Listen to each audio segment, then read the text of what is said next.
कुसंग का बहुत बड़ा बंधन है। जैसे सत्संग का बहुत बड़ा प्रभाव है, ऐसे कुसंग का भी अपना एक प्रभाव है। क्षुध व्याधे मित शुष्क पत्र फल भूख। जब तुम्हें भूख लगे तो मित शब्द का प्रयोग किया, थोड़ा। इसमें बहुत चेतना रहती है। जब आप ज्यादा भोजन पाते हैं तो आपको लगता है मैं बलवान बनूंगा, नहीं, गलत चिंतन है। वो आपकी शक्ति को क्षीण करता है अधिक भोजन। जो मित भोजन करता है उसमें आध्यात्मिक शक्ति जागृत होती है। जो अधिक भोजन पाता है चर्बी बढ़ेगा, मांस बढ़ेगा, वजन बढ़ेगा।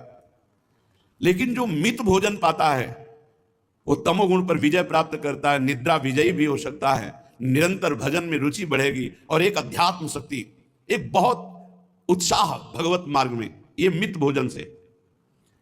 क्षुध व्याधे मित शुष्क पत्र फल भूख। क्षुधा रूपी रोग को मिटाने के लिए पत्ता, पत्र, फल या शुष्क, कुछ भी रूखा सूखा जो मिल जाए उससे डालो। केवल भूख मिटानी आपकी शक्ति तो आपका ब्रह्मचर्य है ही। आपकी शक्ति भगवत चिंतन है। ध्रुव जी ने अपनी प्राणवायु रोक ली तो पूरे ब्रह्मांड की प्राणवायु रुक गई। यह शक्ति, इतना बड़ा बलवान कौन हो सकता है जिसने अपनी प्राणवायु रोकी? संपूर्ण ब्रह्मांड की प्राणवायु, हरि को तुरंत आना पड़ा। 5 वर्ष के बालक ध्रुव जी। बहुत सुंदर मित भोग, थोड़ा भोजन कीजिए, रूखा सूखा फल पत्ता जैसे चल जाए, जैसे चल जाए। अभ्यास से बहुत।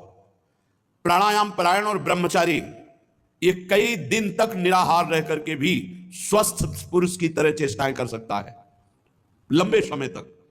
प्राणायाम परायण, प्राणों को संयमित करने वाला, रेचक, कुंभक, पूरक, पूरक, कुंभक, रेचक, वायु कुंभक, आंतरिक कुंभक, प्राणायाम परायण।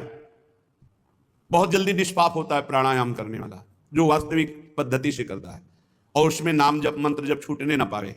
और ब्रह्मचारी ये बहुत काल तक निराहार रहकर भी स्वस्थ पुरुष की तरह संपूर्ण चेष्टाएं कर सकता है। ये पीछे अनुभव की बात है। बिल्कुल ना चेहरे पर उदासी, न निराशा, न शरीर में अस्वस्थता, पूर्ण वैसे ही चेतना बनी रहती। क्योंकि जो आहार से प्राणायाम पुष्ट होते हैं उससे कई गुना पुष्ट प्राणवायु का संशोधन करने से प्राण हो जाते हैं। और ब्रह्मचर्य एक अमोघ शक्ति है। ये कभी उत्साहहीन नहीं होने देती, उत्साह संपन्न रखती है।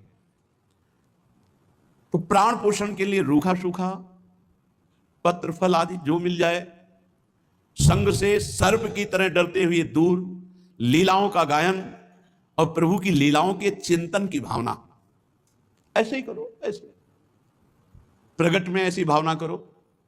ये कुंज है, कुंज की बीच में देखो ये वीथी है, मार्ग है, पुष्प के पावड़े डाले गए, सखियां छत्र लिए, चवर लिए हैं, व्यजन लिए और प्रिया प्रीतम चल रहे हैं, जय जयकार हो रही। ऐसी भावना करनी चाहिए।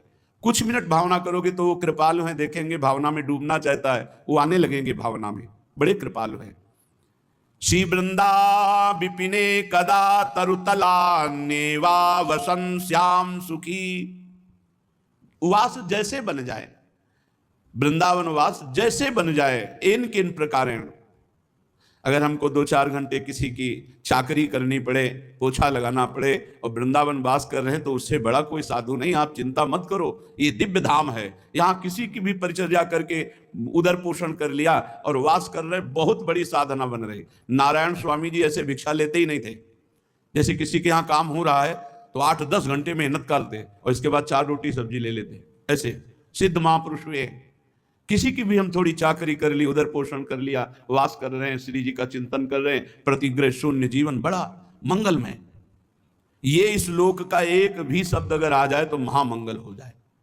प्रिया प्रीतम की चिंतन करते हुए रो रहा है, या मिलन की आकांक्षा में या दर्शन के आनंद में, प्रिया प्रीतम के चरित्रों का गायन करके द्रवित हृदय होकर के रो रहा है। संग को भुजंग के समान त्यागता है। रसेंद्री सबसे बलवान इंद्री, ये बिगड़ गई तो सब इंद्रियां बिगड़ गई। वो रूखा सूखा खाकर खूब भजन करता है।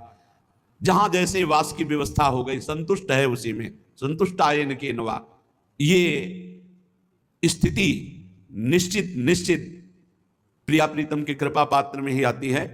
ये अहंकारी में तो आ ही नहीं सकती। ये जो शरणागत हैं प्रिया प्रीतम के, उन्हीं में ये दिव्यता आती है।